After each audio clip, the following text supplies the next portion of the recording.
In this video, your goal is, as usual, to think before you code. And this time, you're going to think about what does the user need from you, and how's he or she going to use the system.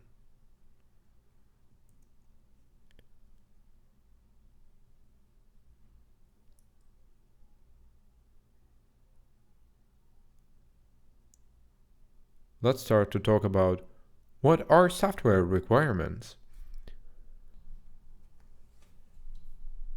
So let's start with an example. Let's assume that an airline company is going to lower the cost of having an employee near the check desk in an airport. While achieving this goal, they might have an idea of getting themselves a terminal that the passengers are going to use to perform self-check in the airport. I'm pretty sure that you have seen such systems in action, and maybe you haven't been letting yourself think about these questions. What, in fact, should the system do? And what it should not do? So requirements are just that. They help you answer questions about features that your application must provide. Differently, and much more broadly, they are often defined as anything that determines your design choices. Put it simply, requirements say what should be implemented and describe system behavior, properties, and attributes. They come in a variety of different names. For example, you might encounter user, software, business, functional, or product or project requirements. Most of these have similar meaning, but some are not. For instance, project requirements target your processes, not the end system. Depending on the project scope and complexity, you might only need a few requirements, or you might need hundreds of pages of requirements. The number and type of requirements can also depend on the level of formality the customers want. For example, if you're building an autopilot system for Airbus A340s, or you're writing software to control heart pacemakers, your requirements must be unambiguous. This means there are going to be a lot of them. When you start thinking about the system requirements, you typically go top-down and start with asking the customer what they want to achieve with the system. So business requirements are something that describe why the organization needs such a system, meaning the goal that the organization intends to achieve with its help. Their main content are the business goals of the organization or a client that order the system. They are typically written down as a vision and scope document. User requirements describe goals or tasks that users have to be able to do using this product. And the product in turn should get them be useful to them. So this area of user requirements also involves describing attributes or quality attributes that are important to achieve customer satisfaction. One of the famous ways of representing this kind of information and requirements are the use cases or user stories, and also a variety of UML diagrams. Ideally, this information is going to be represented by different representatives of the users.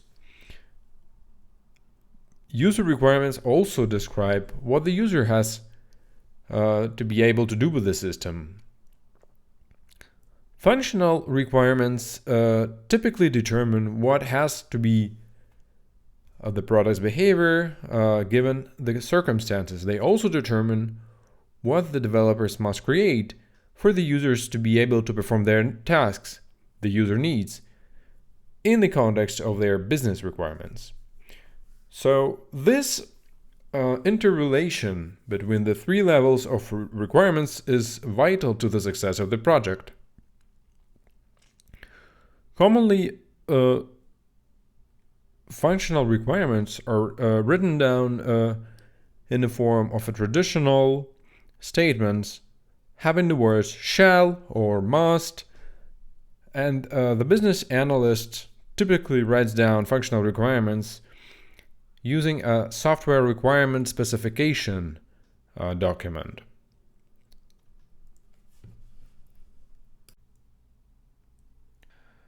Getting back to our introductory airline example, let's assume that an airline would like to reduce their costs for the employees at this check-in desk at the airport by 25%, which is a perfectly valid business goal. So they might have an idea that they want to install a terminal that the passengers may use to perform self-check-in. So this is what the requirements sound at the business level. At the user level, though, things are a little bit different. So, for example, they might have a use case that sounds like this. As a passenger, I want to check in for the flight, so I could get on board. So this is a formulation of a user requirement in a user story format. So it's important to remember that a lot of projects typically have various classes of users or stakeholders and other participants, and their requirements have to be also revealed. At the system level, though, the very same requirement might sound quite differently. So it might say something like this: the passenger shall be able to print the boarding pass to all flights that he has checked into. Or, if the passenger hasn't specified the preferences regarding the seat, the reservation system shall assign a seat automatically. You need to write requirements at different levels in detail because different readers use them in different ways. For example, the readers of the user requirements are not usually concerned with how the system will be implemented, and may be managers who are not interested in the detailed facilities of the system. These may be client managers or system end users and other types of users. The readers of the system requirements need to know more precisely what the system will do because they are concerned with how it will support the business processes, or because they are involved in the system implementation. For example, engineers or software developers. So what is the business value of better software requirements? Even though requirements are important for setting a project's direction, a project can fail at any other stage too. So if you build a flawed design, write bad code, or fail to test properly, or even provide incorrect training materials during maintenance, the project can still fail. If any of the links in the development chain fails, the project will fail. Requirement gathering and requirement engineering is the first link in this chain. So it's the first place where you can screw things up badly. And this is how. So gathering requirements, in fact, helps mitigate risks early in the project. And here are some of the risks. So developers are not always paying enough attention into involving users because they probably think that they already know everything about their needs. A business analyst might actually get the requirements wrong, and also which will basically result in poor planning and cost evaluation. So you got to know something about your requirements and the productivity of your development team. So the requirements are going to be changing and growing, and during development, requirements can change because of the user, being humans and not thinking enough about what the system should be like. And as a result, the project experiences scope creep, meaning they're beyond their predetermined cost and schedule boundaries. One of the ambiguity symptoms might be the users can actually interpret the same statement differently. Another problem could be gold plating requirements, which is something that developers add just because they need that the users will like it. In fact, a number of products are also intended to be used by a number of user groups, and they can actually apply different function sets differently and have also different experience in interacting with the software.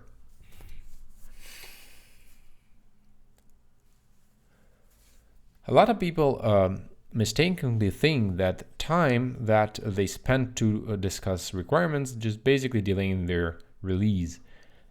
So they suppose that working with requirements is not going to pay off. In fact, the time you invest to obtain good requirements are basically always paying off quite a bit. So here are some of the pros that you might be getting from gathering and documenting and managing requirements. So less defects in the requirements and in the product, less rework, a faster development, and also a faster release, less unused and unnecessary functionality.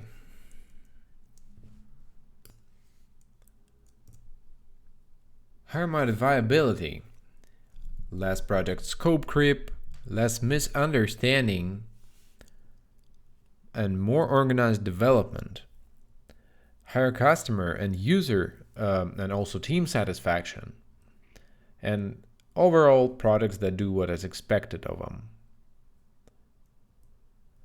So to sum up this part of the talk, so requirements are some coherent enumeration of the system properties and functionality.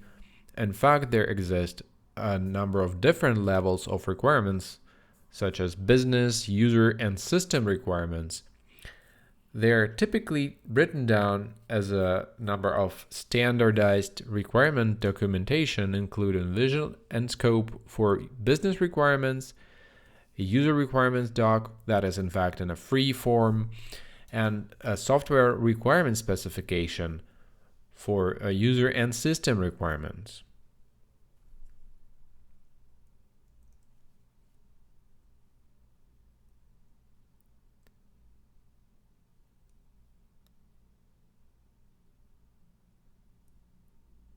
So let's talk about which types of software requirements we actually have. So software requirements are typically organized into two types that are fundamental to the requirement process. So there are functional requirements, and the goal for functional requirements is to describe the services that the system should provide. So what is the functionality with the system? And also describe how the system should react to particular inputs that the user is able to provide, and also how the system should behave in particular situations. And the second fundamental type of requirements are the non-functional requirements. So these are basically very general constraints on services offered by the system, and constraints imposed by development standards, and constraints in the development process. And overall, there is an entire hierarchy of non-functional requirements that one might encounter. For example, product requirements can specify or constrain the behavior of the software, and performance requirements that can specify how fast the system must execute and how much memory it requires. There are also organizational requirements derived from policies and procedures in the customers and developers' organization, such as operational process requirements and things like that. And also, of course, there are external requirements. So this is basically a broad heading that covers all requirements that are derived from factors external to the system and its development process, such as regulatory requirements or ethical requirements or legislative requirements.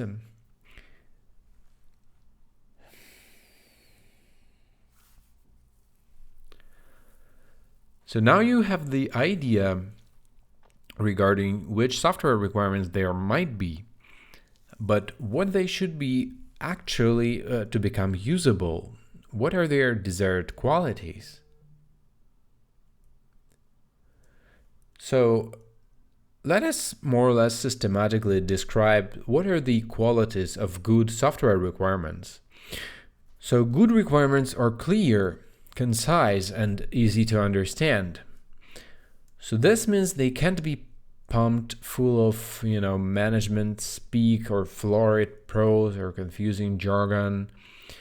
To be clear, requirements cannot be vague or ill-defined. So each requirement must state in concrete, no-nonsense terms exactly what it requires. In addition to being clear and concrete, a requirement must be unambiguous. If the requirement is worded so that you can't tell what it requires, then you can't build a system to satisfy it. To this end, you have to try and avoid words such as best or shortest, as they may be confusing to interpret by the designers and architects of the system. A project's requirements must be complete, meaning that they should not contain undefined quantities or terms. A requirement must at least provide a reference to a place in document where the quantity is being defined. Project requirements must be consistent with each other. That means not only that they cannot contradict each other, but also that they don't provide so many constraints that the problem is unsolvable. Each requirement also must be self-consistent. So in a complex project, as you might imagine, it's not always obvious if a set of requirements is mutually consistent. When you start working on the project schedule, it's likely you'll need to remove a few nice-to-haves from the design. You might like to include every feature, but you don't have the time or budget. So something's got to go, and at this point, you need to prioritize the requirements. Right, so you can defer high cost and low priority requirements until a later release. Last but not least, requirements must be verifiable.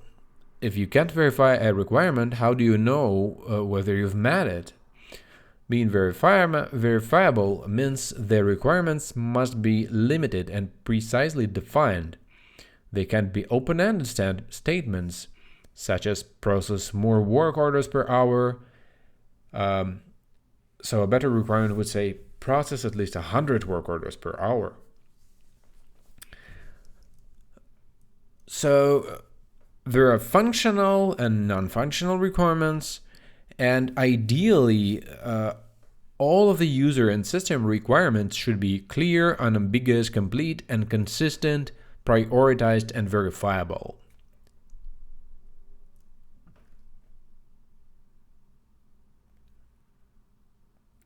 So requirement models help you to conceptualize the requirements engineering process. The why, what, how model is the simplest of the possible requirements models and sort of a natural one. As you have figured out, requirements must say why a system is needed based on the current and foreseen conditions, which may be internal operations or external market. They say what system features will serve and satisfy this purpose, and it must say how the system is to be constructed. So basically, business requirements lay out the project's high-level goals. They explain what the customer hopes to achieve with the project. For example, they might say the project will increase profits by 25% or increase demand and gain 10K new customers. User requirements or stakeholder requirements describe how the system will be used by the eventual end users. They often include things like sketches or forms, scripts that allow the steps users that show the steps that users will perform, such as use cases and prototypes. They specify what the user needs to accomplish, but not necessarily how the application must accomplish it. Finally, system requirements attempt to answer the how the system is going to be constructed and function. This also amounts to describing functional and non-functional and also implementation requirements. So what, why, and how are the three words that you are going to use with this model. So you define the business need in customer terms, and then you define the system feature that will serve and satisfy this purpose, and then after all, you basically conceptually define the way the system is going to be constructed and how it's going to guarantee providing these features.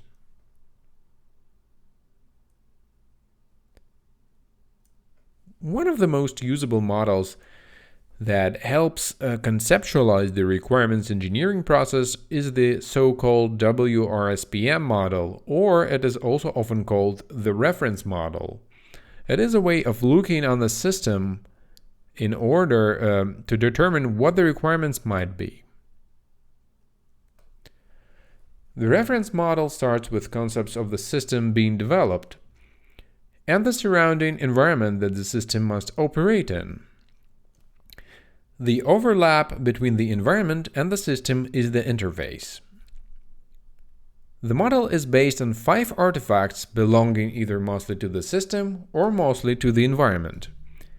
These artifacts are W for world, which is the domain knowledge that provides presumed environmental facts, so anything impacting our system from the environment. R for requirements that indicate what the customer needs from the system in terms of its effect on the environment. There are also user's language understanding of what the user wants. S for specifications provide just enough information for a software engineer to build a system that satisfies the requirements. So this is how the system will meet these requirements in natural language. P, program, implements the specification using the programming language. And lastly, M, the machine, meaning the hardware or the system with its constraints. The WRSPM artifacts are all descriptions of the same system written in various languages, each based on its own vocabulary of primitive terms.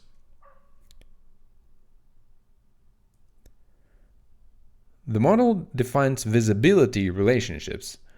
So that part of the system is visible to the environment, perhaps in its user interface or file system, and part of the environment is visible to the system, for instance, its stimuli.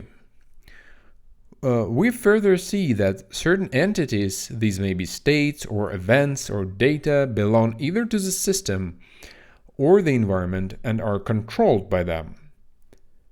At the interface between the environment and the system, some phenomena or some entities exist, and we will denote them E_V. And the rest of these entities that are belonging to the environment is hidden from the system. Similarly, for the system, S sub V is visible and S sub H is hidden.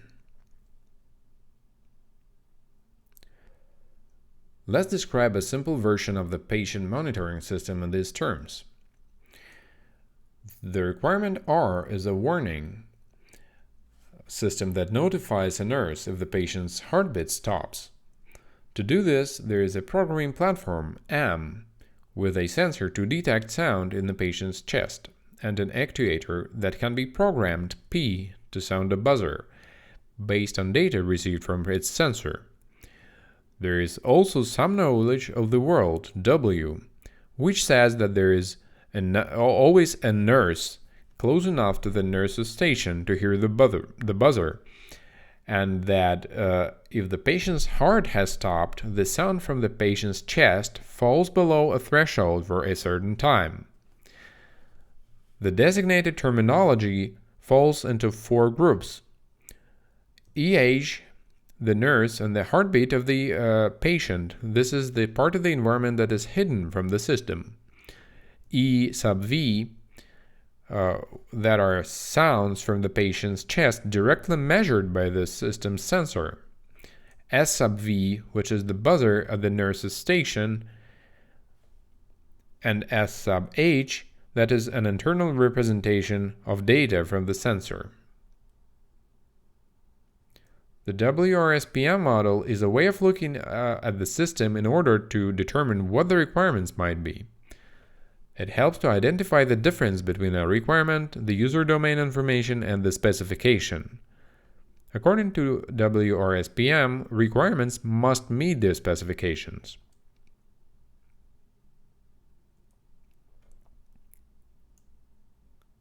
One of a simple feature prioritization methods is the so-called Moscow method or model. For an example of using the Moscow method, considering a graphical editing tool like Inkscape. It allows you to draw line segments, ellipses, polygons, text, and other shapes, and represents each shape you draw as an object that you can later select, move, resize, modify, and delete. As such, you're able to create vector drawings, such as diagrams. But here are some of the features such a system may have. So as you might see, there may be quite a few features present, and they are very different in nature. So which do we start developing first, and which can wait? Maybe there is something we can omit altogether. So Moscow is a model for requirements prioritization that delineates requirements into 4 categories. M stands for must. So these are required features that must be included. So they're typically necessary for the project to be considered a success. S are important features that should be included if possible. C indicate desirable features that can be omitted if they won't fit in the schedule, or they can also be pushed back into release 2. And W are completely optional features that the customer have agreed will not be included in the current release. So commonly, if a feature isn't a must or should, then its chances of ever being implemented are slim. Let us look at which of these features are a must. So to identify the must requirements, examine each requirement and ask yourself, could that requirement be omitted? Would the program still be usable without that feature? So the application must be able to save and load files. You could build early test versions that couldn't, but it would be unacceptable to users. Similarly, it must ensure the safety of the current drawing. So the users would never forgive if the program basically discarded a complicated drawing without any warning. The program wouldn't be useful if it didn't draw.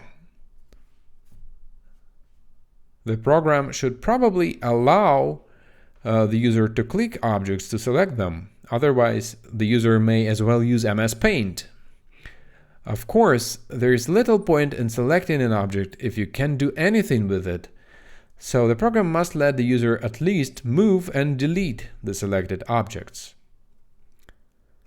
To identify the should requirements, examine each of the remaining requirements and ask yourself, does that feature significantly enhance the product? If it were omitted, would users be constantly asking why it wasn't included? Is this feature common in other similar applications? So several requirements that are fairly standard for drawing applications didn't make it to the must category. When drawing new shapes, the user should also indicate the line and fill styles that they must have. That will require specifying colors, at least from a palette. The click and drag selection technique should be included, as should be the ability to hold down the Control or Shift key when making selections. And also any decent application should have help and documentation, so this also should be included. To identify the code requirements, examine each of the remaining requirements and ask yourself, would that be useful to the user? Is it something special that other similar applications don't have? Is this a feature that we should include at some point, just not in the first release, but maybe in the long term? So these include edit selected objects, which is another of the main reasons for allowing the user to select objects. Support for custom colors and transparency would also be nice if time permits. So cutting, copying, and pasting for images and selected objects would be useful, so they should be included. To identify the won't requirements, examine the remaining requirements and ask yourself, is this unnecessary, confusing, or just plain stupid? For this application, allowing users to export to LaTeX wouldn't be cool, but probably rarely used. For instance, letting the user rearrange palettes and toolbars would be a nice touch, but isn't important. Auto-saving is also a nice touch, but probably unnecessary. So we can look at user requests and conduct surveys to see if this feature would be worth adding to a future release. So Moscow method is a method of identifying necessary and auxiliary features for a system to have. If you say about a feature that it must be included, then you typically put it in an initial release number 1. If I say that a feature should be included, this means that it's an important feature and it's likely has to be included in release number 1 or number 2 at least. Those that are depicted as could are probably desirable features, and these can be omitted if they don't fit in the schedule. And won't designates completely optional features.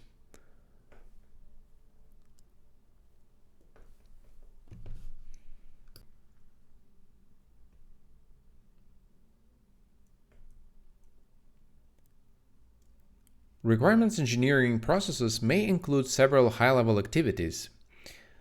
These focus on assessing if the system is useful to the business, feasibility study, discovering requirements, elicitation and analysis, converting this into some standard form, which is specification, and checking that the requirements actually define the system that the customer wants, which is validation. Typically, one may use a process model such as a spiral to develop requirements iteratively, if time permits. So the output typically represents a number of requirements documents, such as the business requirements document, the user requirements document, and the software requirements specification, which even has an IEEE approved format. And it's typically an official statement of what the user, of what the system developers should implement. Generally, it should include both the user requirements for a system and also a detailed specification of the system requirements. After an initial feasibility study, which we omit here, The next stage of the requirements engineering process is requirements elicitation and analysis. In this activity, software engineers work with customers and system end users to find out about the application domain, what services the system should provide, the required performance of the system, hardware constraints, and so on. Sources of information during the requirements discovery phase include documentation, system stakeholders, and specifications of similar systems. You typically interact with stakeholders through interviews and observation, and you also may use scenarios and prototypes to help stakeholders understand what the system will be like.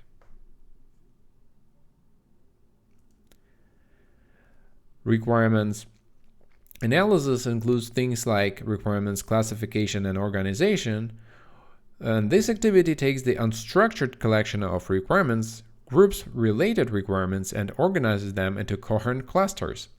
The most common way of grouping requirements is to use a model of the system architecture to identify subsystems and to associate requirements with each subsystem. In practice, requirements engineering and architectural design cannot be completely separate activities. Requirements prioritization and negotiation inevitably, when multiple stakeholders are involved, requirements will conflict. So this activity is concerned with prioritizing requirements and finding and resolving requirements conflicts through negotiation. So maybe stakeholders have to meet to resolve differences and agree to compromise. One may use quite a number of approaches of writing down the requirements document. So natural language has been used to write requirements for software since the beginning of software engineering. It is expressive, intuitive, and universal. An example of such a statement may be: the system shall measure the blood sugar and deliver insulin if required every 10 minutes. However, using natural language descriptions may yield confusion if used improperly. Thus, a general goal with it is to minimize misunderstandings. To this end, common recommendations include inventing a standard format, using words such as shall or should consistently to distinguish between mandatory and optional requirements, using text highlighting, and avoiding jargon. Structured natural language is a way of writing system requirements where the freedom of the requirements writer is limited and all requirements are written in a standard way, in a sort of a tabular manner. So here is an example of a requirement to compute insulin dose. Graphical models supplemented by text annotations are used to define the functional requirements of the system. To this end, UML use case and sequence diagrams are commonly used. Other ways of putting down the requirements include designing description languages and, of course, mathematical specifications. Lastly, what we typically do is we perform validation of requirements. To this end, we perform a series of checks, such as validity checks and others. So validity checks identifies additional or different functions that are required. So systems that have diverse stakeholders with different needs is inevitably a compromise across the stakeholder community. Consistency checks ensure that requirements in the document do not conflict. That is, there should be no contradictory constraints or different descriptions of the same system function. Completeness ensures that the requirements documents include statements that define all functions and the constraints intended by the system user. Realism checks use knowledge of the existing technology to check the requirements against the possibility of actually being implemented. So these checks should also take into account the budget and schedule of the system development.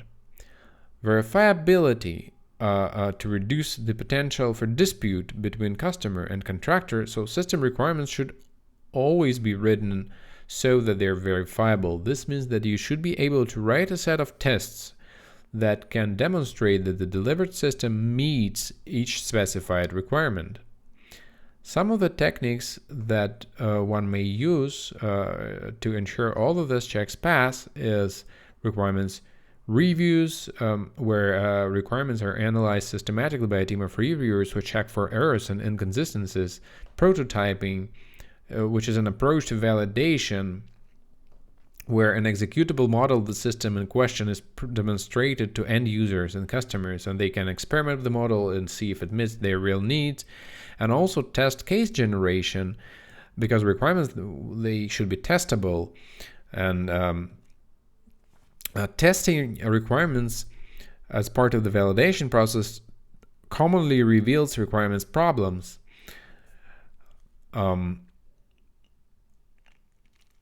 So a number of steps is typically involved in the requirements development process. That is elicitation, where we discover the application domain and services the system should provide, and hardware constraints and such. Analysis, where we group subsets of requirements together, sort of defragment them and also resolve conflicting requirements.